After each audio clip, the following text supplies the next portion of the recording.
war is the improvement of investment climates by other means. Clausewitz for dummies. The Scott Horton Show. Taking out Saddam Hussein turned out to be a pretty good deal. They hate our freedoms. We're dealing with Hitler revisited. We couldn't wait for that Cold War to be over, could we? So we can go and play with our toys in the sand. Go and play with our toys in the sand. No nation could preserve its freedom in the midst of continual warfare. Today, I authorize the Armed Forces of the United States to begin military action in Libya. That action has now begun. When the president does it, that means that it is not illegal. I cannot be silent in the face of the greatest purveyor of violence in the world today, my own government. All right, you guys, introducing our friend James Carden from the Committee for East-West Accord, and he writes for The Nation magazine, and his article is also republished here at the Stop the War Coalition page. I don't know if you know. A new poll shows the public is overwhelmingly opposed to endless U.S. military interventions. You don't say. Welcome back to the show. How you doing, James? I'm all right. Thanks for having me. All right. Well, as you know, I think this project that you participate in here, the Committee for East-West Accord, is just obviously on the face of it. You can tell just by the title, the most important project in the entire world. America and Russia's relationship is the single most important issue concerning all of humanity, and then everything else is in a millionth place compared to that. That's it. It's the only thing that really matters, and that's the center of your effort. Accord. I'm for that. Accord. We can do that. There's no we don't have to get more lovey-dovey than that, but definitely we need Accord. So listen, you're my hero. Seriously, I mean that.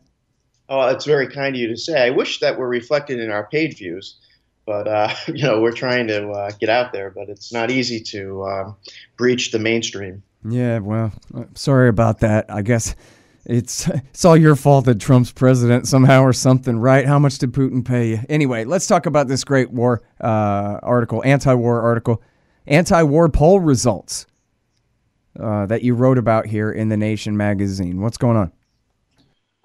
Well, this was a poll that was commissioned by a group that's called the Committee for Responsible Foreign Policy.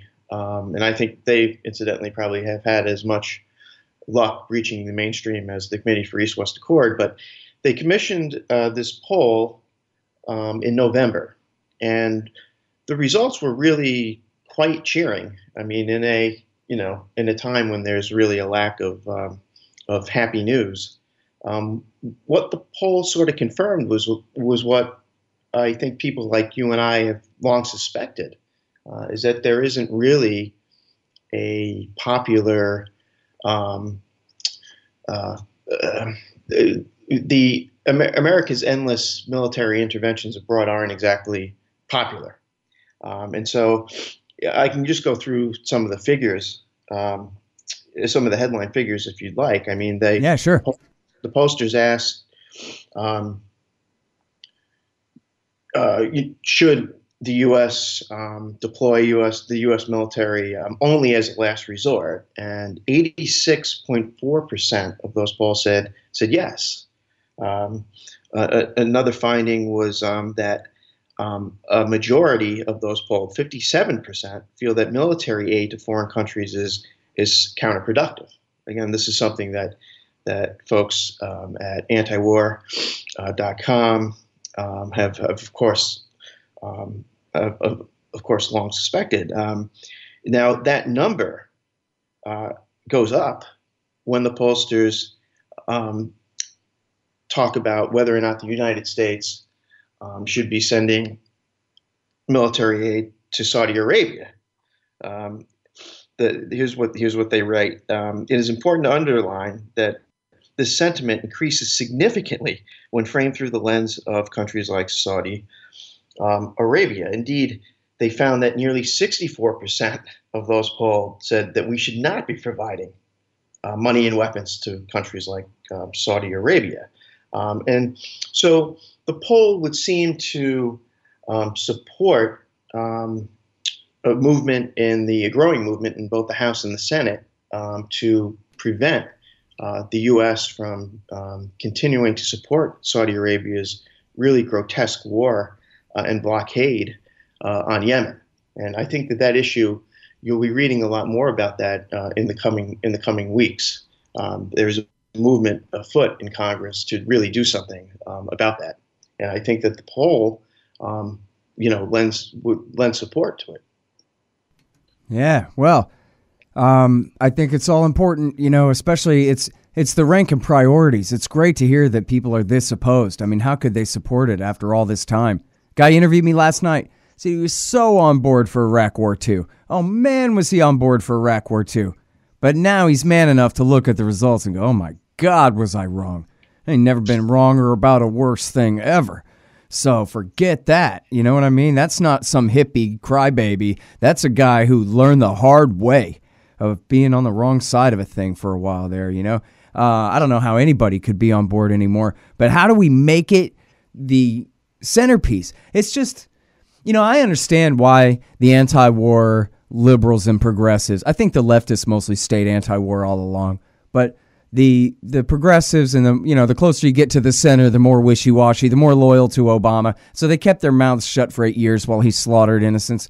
But at some point, they have to figure out how to slink back and pretend that they never left and just go ahead and be anti-war again, right? Except all they ever do is attack anybody for opposing the CIA's agenda, attack anybody for opposing ratcheting up tensions with the Russians. And just, they're so on board with this, centrist imperial point of view. It's like they don't know how to climb down and become anti-war anymore. And all their obsessions with Trump are that he's not warlike enough.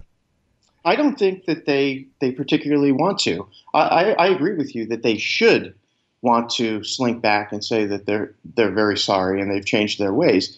But there's very little evidence that they have. One article written a few months ago really struck me as sort of representative of that mindset. It was written in The Atlantic by a former Defense Department official, a young guy, named Andrew Exum, and he's nominally a liberal. And he wrote an article saying, well, we should be giving support to the arms industry because, after all, they create jobs. So it's that sort of mindset that... Well, and he should talk, right? He's a guy who gets paid to promote war. Well, sure. And you don't get a billet at the Atlantic if you are espousing sentiments such as those that we espouse, right? You have to be completely on board with the neoliberal, neoconservative project. Hey, just look who finances the Center for a New American Security, which just hired Victoria Nuland to be the CEO, by the way. Did you see that? I did indeed. Yeah.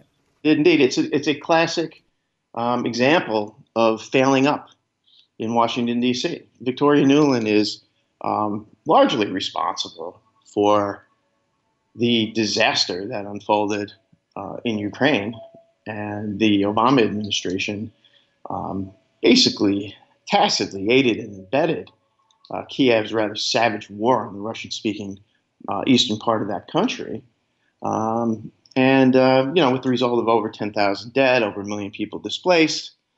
But she's going to be fine. She's now the president of CNAS, and her predecessor, another neoliberal so-called defense intellectual, Michelle Flournoy, is left to start her own consulting firm. So, the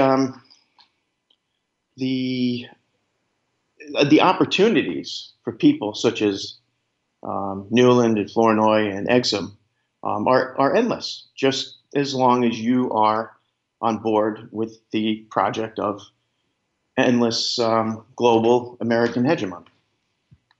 Yep. Now, this is kind of the thing of it, right? It's the big paradox of the American empire.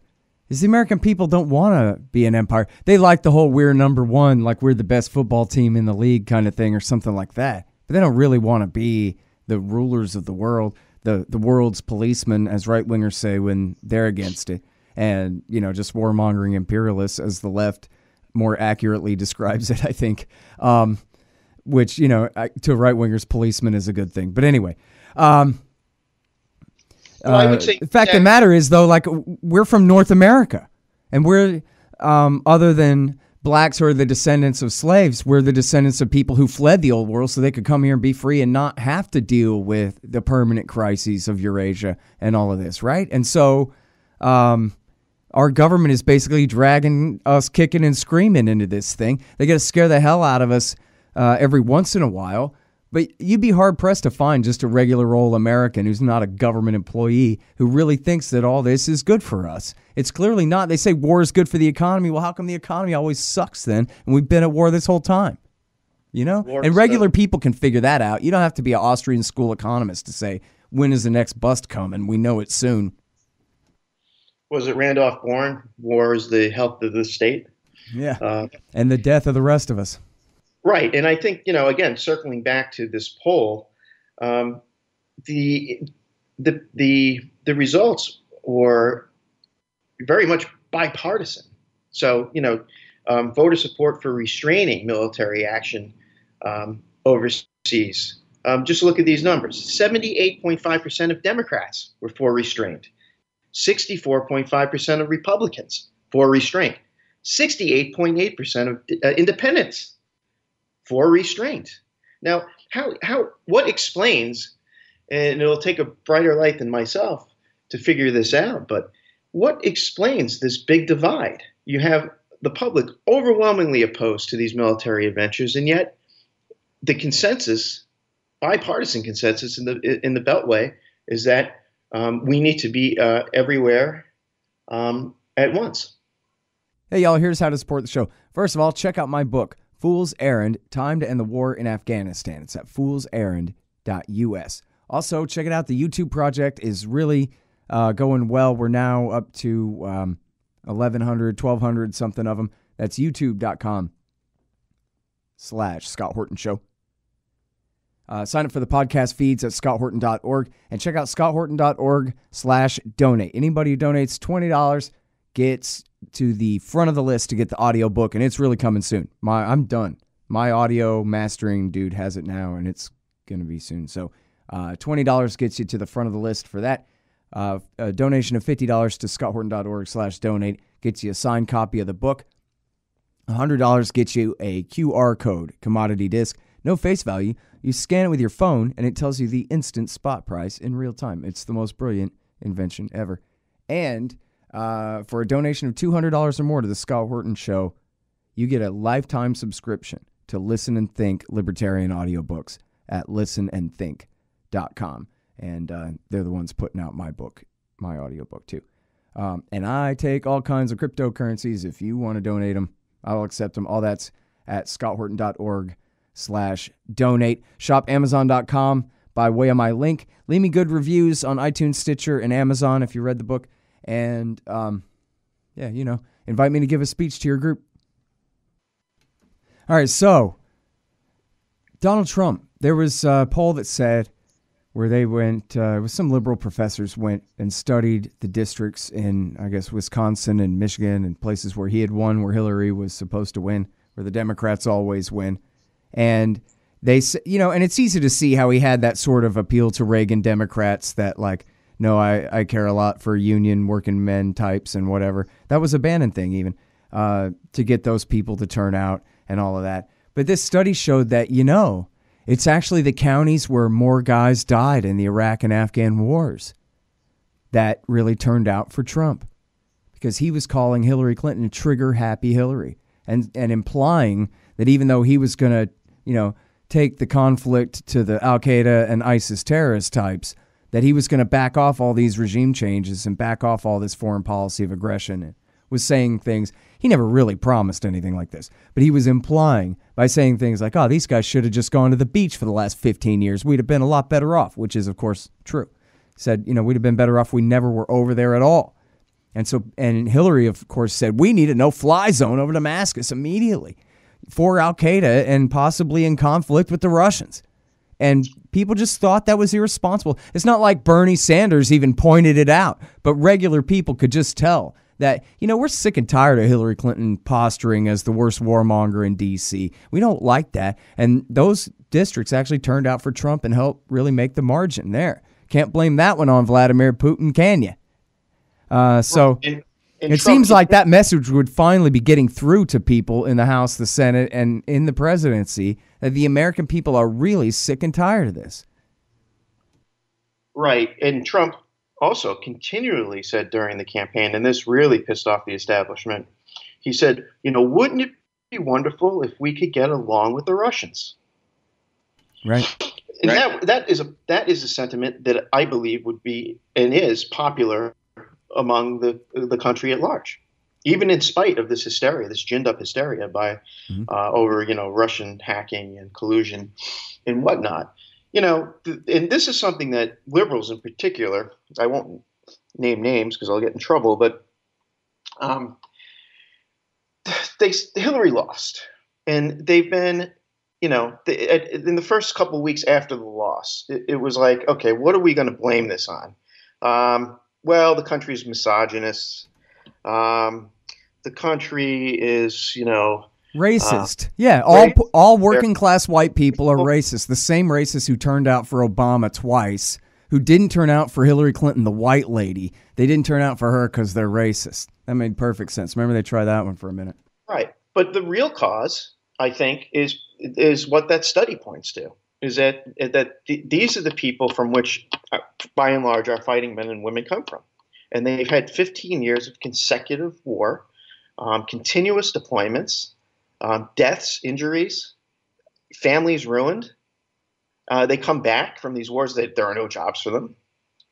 And it's this sort of empty, they're greeted with this sort of empty, you're our heroes, but, the government isn't really going to do very much for you.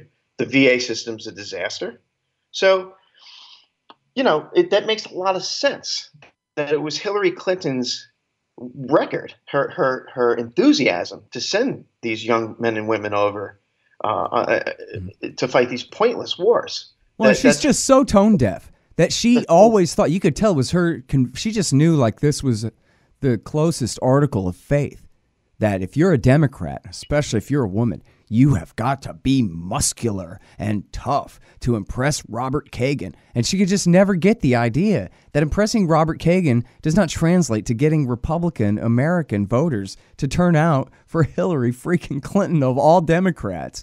That's never going to work. She should have been appealing to her Bernieite base that were sick of war. And all she had to say was, some of these things really were excessive and maybe we need to do a little bit of strategic rethink. It could have all been non-committal, just nothing. But if she had just even admitted the slightest bit of responsibility and making a mistake there and the need to rethink maybe how insistent we are in intervening all over the place, something like that, she didn't even have to mean it. But if she had even just said that, it would have been the margin. You know what I mean? But instead, she was like, oh, yeah, no, I'm going to actually do a fundraiser with Robert Kagan, and I'm going to brag about my muscular record, and then I'm going to go on and run on it. And then, of course, the other thing that liberals studiously ignore is the fact that she ran a very bad campaign. She hired very vapid people like Robbie Mook to steer the campaign. She spent time in campaigning in the reddest of red states. They actually thought that they were so far ahead that she could afford to campaign in Arizona and Texas. I mean, what planet are you on? And it's come out since. And she was saying, no, that makes sense to me because I supported the Iraq War and Texans love the Iraq War. Right, and it turns out that Bill Clinton knew that this was a losing strategy, said so, and was ignored. So the long and short of it is that the neoliberal wing of the Democratic Party has only itself to blame for losing in November. And unfortunately, the Democrats have not attempted to learn the lesson and instead have been embarked on this crazy anti-Russia crusade, as if that is going to improve their fortunes in 2018 and 2020. Right. Well, and this is the thing about it too. And I mean, they have criminal investigations now. I don't know. But I don't think the American people are very impressed by this. And, they had already tried this, and he still won the election anyway. I mean, they used this all summer long in 2016. Russia, Russia, Russia. Clinton said he was Putin's puppet. And he was just like, yeah, right. Yeah. And the joke was then, I think we probably even talked about it in the summer of 2016, that this doesn't stick because, more or less they're red baiting him. And yet, he's not a commie trader. He's this red, white, and blue capitalist billionaire skyscraper tycoon from Manhattan. You know what I mean? He can't be a red. He can't put Russia first. That's not going to stick because it's stupid. And any American can figure out that doesn't make any sense, that somehow Putin decided he was going to put Trump in the presidency of all likely things, way back when and all this stuff. The whole thing is cooked up nonsense. And I think that, I guess they'll end up prosecuting the daughter or the son-in-law for some money laundering and stuff like that. But as far as all this treason during the campaign, it's obviously ridiculous. And as story after story falls apart, all of Trump's base, they just don't even listen to it anymore at all. Oh, yeah, CNN's accusing him of something. Tell me another one. Well, the thing that Democrats also don't seem to understand is that when CNN and MSNBC decided to launch, this year-long Russia jihad, trying to tie Trump to Putin, they cheer when they see mainstream media outlets dumping on Trump. That helps Trump. Well, they don't seem to understand that, and of course there's very little there's no substance behind these accusations. I mean, that ridiculous Steele dossier claims that the Russians had been working Trump as an intelligence asset since 2011 when he was the host of Celebrity Apprentice. Trump has and also he's met with very little success in his real estate ventures in Russia. So, there seems to be no there, though I suspect that the recommendation from Mueller will probably try to get him on obstruction charges. But I think, again, if we're going to be consistent, Bill Clinton it was recommended, that he be charged with perjury and obstruction, and the Democrats didn't buy it. So I think all presidents should be impeached and removed. So whatever. But you're right, though. I mean, the whole thing is obviously a frame up, and it's a Hillary Clinton temper tantrum, is what it is more than anything else. Of course, it is. Which is my favorite part of it, to be honest. That's the part I like. All right, so now East-West Accord and all of this, since all this, rigging our election stuff is nonsense, let's get to the core of the issue. What's the core of the issue? The core of the issue is American national security. Just the question that these people who have been hawking this Trump-Russia hysteria that is so consumed the Beltway. So what people should ask themselves is the United States and is the world a safer place if the United States and Russia can find a way to cooperate on issues like terrorism and nuclear nonproliferation? Or is the world better off if the U.S. and Russia are enemies of one another, as we were during the 40-year Cold War? It seems to me that the answer is obvious. But to say that cooperation with Russia is in U.S. national security interests is something that certainly will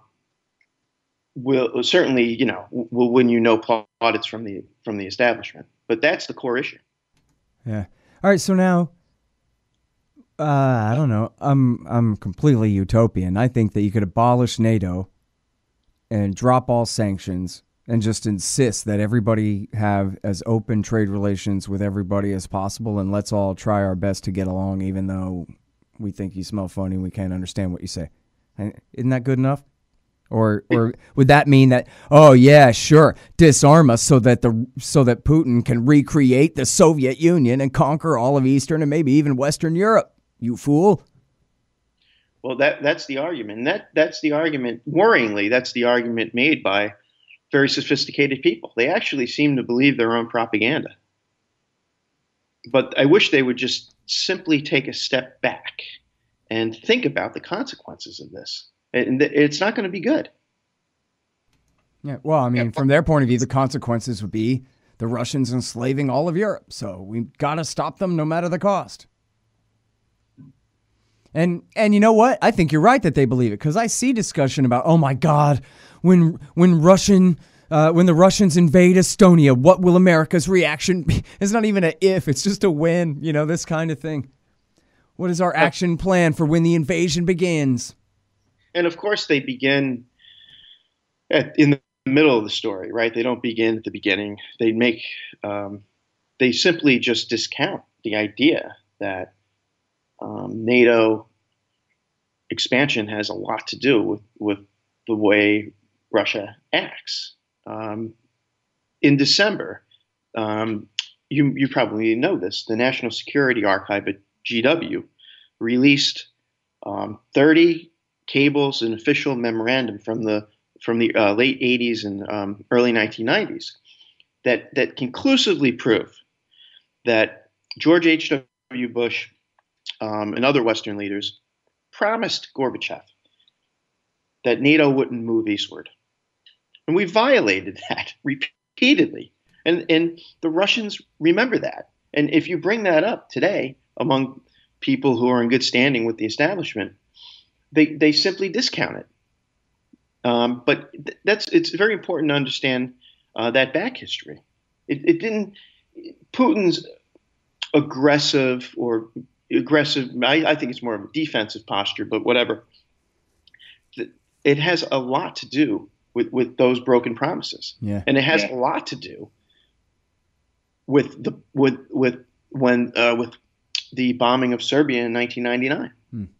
But we discount all that. Putin is evil, and that's the end of the story. If we can get back to Kosovo in just 1 second, but I want to get to just NATO expansion in general here, because I think this is such an important point. And I mentioned this to someone not long ago, or showed them the article or something, and just mind's blown. It's this great article from 2007 by Richard Cummings, and it's on my website, and it's on the Corp Watch website and a few others. It was originally written for Playboy.com, and it's called Lockheed Stock and Two Smoking Barrels. And I'll try to say it really fast here. Basically, there was some plane, I always forget the name of it, that they tried to sell to Delta and American Airlines in the 70s, and nobody wanted it because they bought the DC whatever the hell instead. And so that was it. They had spent billions of dollars developing this plane that nobody wanted. And so they said, man, we don't want to compete in the free market anymore. This sucks. And so what they did was they decided, we're just going to make weapons for the Army, and we're going to have this captive market, and that's going to be our thing now, the Pentagon. But then they had another meeting a few years later, another corporate board meeting, where they said, it would be a lot easier to determine which weapons to invest in developing, to sell to the military, if we knew what their policy was going to be. So let's create their policy. And that was how the Committee for NATO Expansion was born. It was the Lockheed Vice President, Bruce Jackson, that went and created the Committee to Expand NATO and the Committee for the Liberation of Iraq in order to simply put Lockheed shareholders on welfare and send them dividend checks out of your pocket. And that was the whole scam. They didn't even, and I'm sure Strobe Talbot and all them had their fevered dreams about what to do with the Russians. You could talk about that. But at the bottom line, this thing is simply a welfare program for people who are already stinking rich, making weapons. Yeah, there's the profit motive. And then, of course, there's the ideological motive as well. It's that bipartisan impulse, this belief that the United States, as Madeleine Albright infamously said, stands taller, sees further.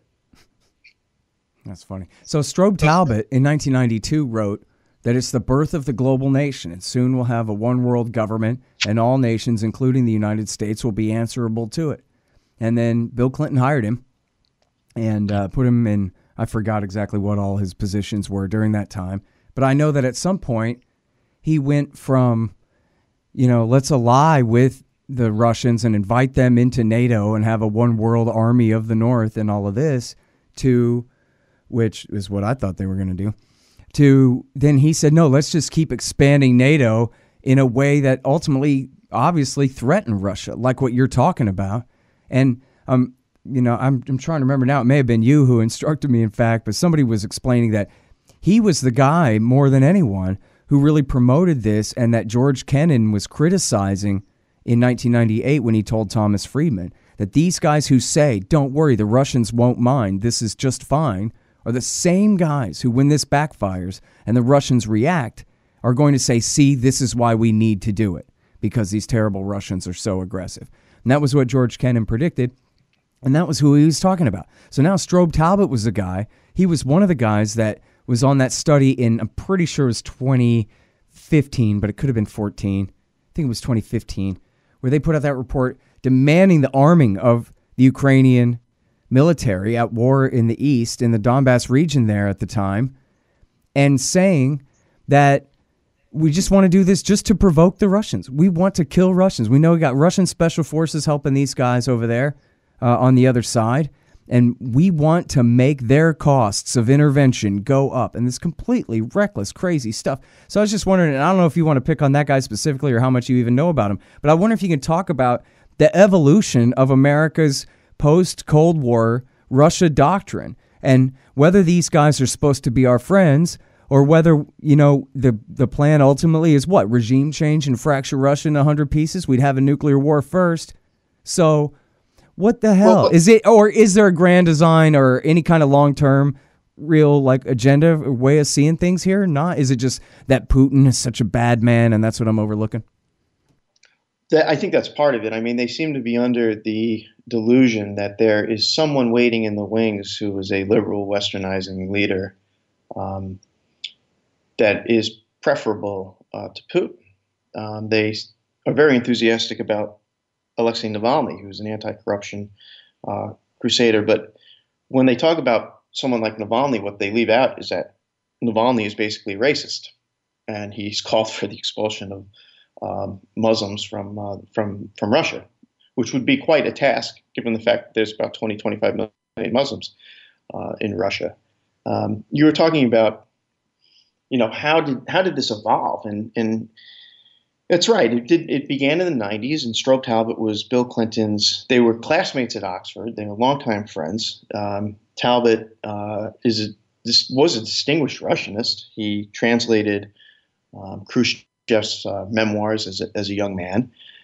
He was a correspondent, a very dovish, as you said, a very dovish correspondent, pro-détente for Time magazine. That is until he took up a position of power in the Clinton administration. He rose to become Deputy Secretary of State, and he is largely responsible for the policy of NATO expansion. And Bill Clinton actually read, you mentioned Kennan, Bill Clinton read that Thomas Friedman column in which Friedman interviewed Kennan, and Kennan saw what was going to happen. It's called, by the way, Googlers, it's called "And Now a Word from X." Sorry, go ahead. Right. And that refers to Kennan's one-time pen name, Mr. X, when he wrote the famous article in Foreign Affairs, which was based on his long telegram. But anyway, so there were Clinton advisors like Strobe Talbott and Stephen Sestanovich in around 1997 were warned that NATO expansion would probably have unpleasant consequences for U.S.-Russia relations down the line. And the most prominent of those critics was, of course, George F. Kennan, who we've been talking about. And if you read Strobe Talbott's memoir called The Russia Hand, he writes about this. He says that he received a letter from George Kennan warning me that he was about to go public with his opposition to NATO enlargement. He called it the greatest mistake of Western policy in the post-Cold War era. And the article that you mentioned, written by there was an interview with Thomas Friedman, and then Kennan himself wrote an op-ed in the New York Times in February of 1997 called "A Fateful Error," and it stated very clearly his opposition to NATO expansion. And as it happened, that article made its way to Bill Clinton, who read it, and he asked Talbot. He said, and this is in Talbot's memoir, "Why isn't Kennan right?" The president asked when I entered the Oval Office. "Isn't he a kind of guru of yours going back to when we were at Oxford?" And Talbot's response is very telling. He said, "Yes, Kennan had been and always would be someone I admired, but not as a source of all wisdom. Kennan had opposed the formation of NATO in the first place," I said, "so it was no great surprise that he opposed its enlargement."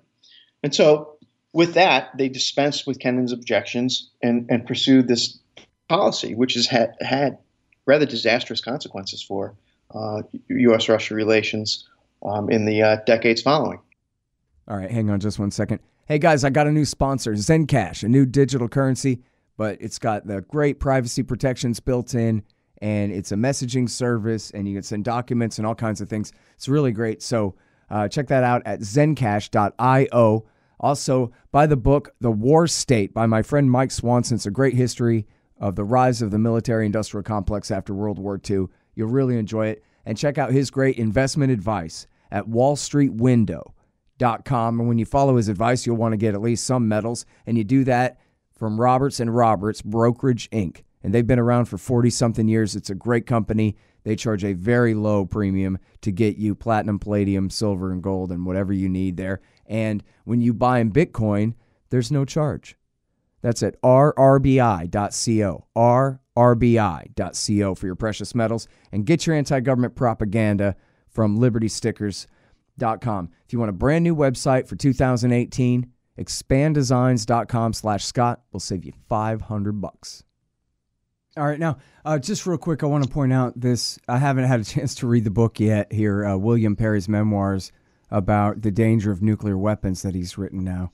But there's a review of it by Jerry Brown, the governor of California, in the New York Review of Books. And there's one paragraph where he's talking about 1996 here, and he says, so a couple years even before that part, and he says, a prominent group of 50 leading Americans, both conservative and liberal, signed a letter to President Bill Clinton opposing NATO expansion. Among the signers were Robert McNamara, Sam Nunn, Bill Bradley, Paul Nitze. So this is now Kennan. He's the guy that said containment instead of rollback. Nitze was the guy who said rollback. He was the harder core Cold Warrior. And here he is also agreed, along with Richard Pipes, and who was, of course, a hardcore anti-communist hawk, but now communism is gone. And John Holdren, I'm not certain who that is. But anyway, this is, and Perry was the Secretary of Defense. So the Secretary of Defense and Nitze and McNamara were telling him not to do it. He wasn't just ignoring Kennan. He was ignoring, in other words, his right flank was completely covered if he wanted to say no to this. He could have said, listen, I have guys who are typically real hawkish types who are saying that this would be an unwise move. And he went ahead anyway. That's exactly right. And that sort of bipartisan consensus for a realistic policy vis-a-vis Russia probably died shortly after that. I mean, in the years following, the establishment has become virulently anti-Russian. And a lot of that has to do with Putin's opposition to the Iraq War. And then 4 years later, Putin's famous speech in Munich, where he decried American unilateralism and said that we were frequently violating international law. And when he did that, the establishment no longer had any use for him. And this was someone who was actually praised very early on when he took over for Yeltsin. Even Madeleine Albright said at the time that she dismissed all the concern at the time about Putin's KGB background. So I think that his outspokenness to some of our adventures abroad, and of course, some of the very real problems, such as corruption and human rights abuses in his own country, have played into this new Cold War that we find ourselves in. Yeah. Now, I mean, that's the whole thing about it, right? Is people are always going to say, you want accord? Well, you're a traitor for the other side or something like that. But it seems like anybody who's not a government employee ought to be able to just ask, well, hey, what's our government's role in making things worse, not better here, and what could be done better? And then you look at it, and of course, it's all the empire's fault. They lost the Cold War. Their empire completely fell apart, with some shots being fired, but compared to what it could have been, had they desperately tried to hang on to their Eastern European territories, could have been, an absolute massacre. And instead, they just gave it up. And the whole thing was over. It seems like, the Americans were obligated at that point to be good sports about it instead of rubbing their face in it, Well, it seems to me that in the 90s, there was a real failure of imagination too, right? I mean, if you think about the world and the way that American policymakers responded to the new world that emerged in the mid to late 1940s, they were fairly inventive. They created new institutions to try to respond to the new realities.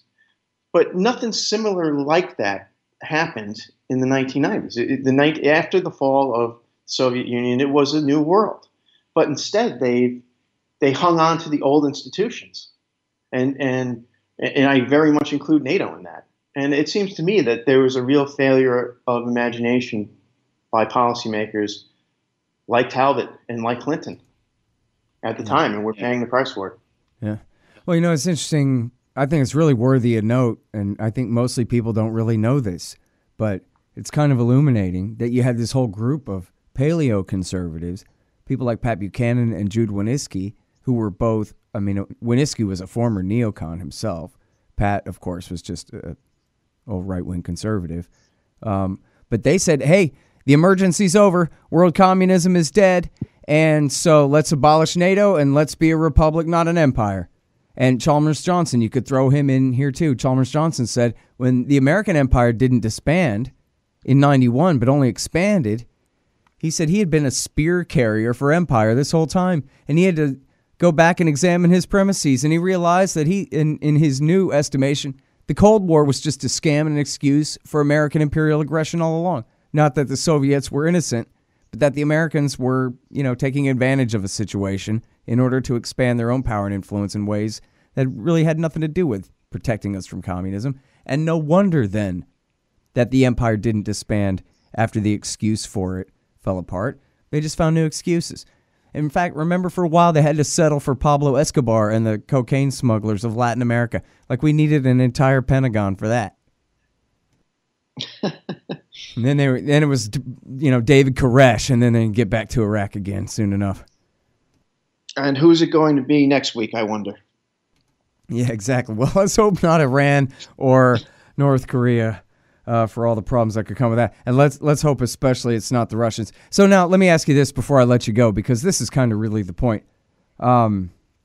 It's been said, I'll give you an example.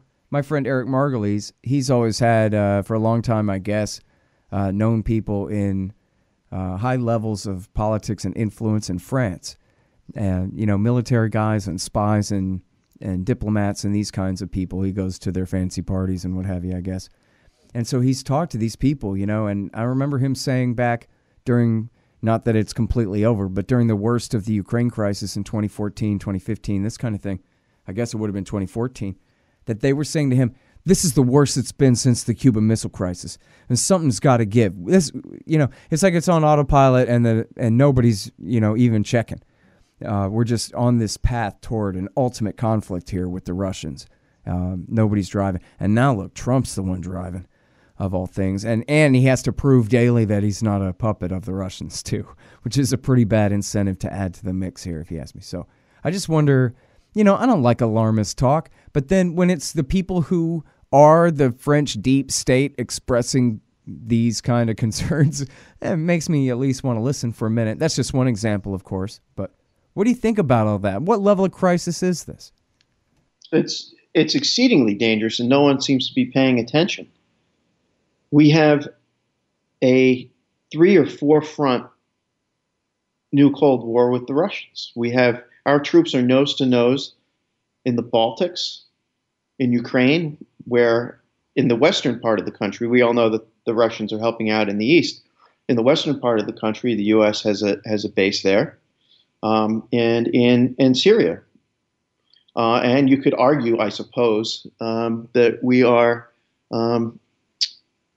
You could add a cyber element to that. That would be the 4th element.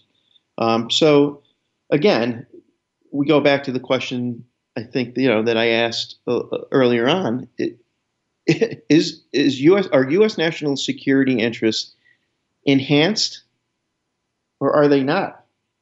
If we find a way to cooperate with the Russians, this isn't to absolve Vladimir Putin or to suggest that he has been far from blameless in all of this, but we might be better served to look at things in a little bit more of a realistic manner than we currently are. Yeah, well, got that right. You're great at the understatement, James, and you're a great writer. I really appreciate all your efforts, and thanks again for your time on the show. That's very kind. Thank you. All right, you guys, that is the great James Carden. He's at the Center for East-West Accord, and read him at The Nation. So he's got this new one. A new poll shows that the public is overwhelmingly opposed to the endless military interventions. And, of course, yeah, he's good on Russia, too. And I'm Scott Horton. Find my stuff at scotthorton.org, antiwar.com. I'm the opinion editor there, so read what everybody else writes there. Check out my institute at libertarianinstitute.org and read my book, Fool's Errand. It's at foolserrand.us. Daniel Ellsberg likes it. And follow me on Twitter at Scott Horton Show. Thanks, guys.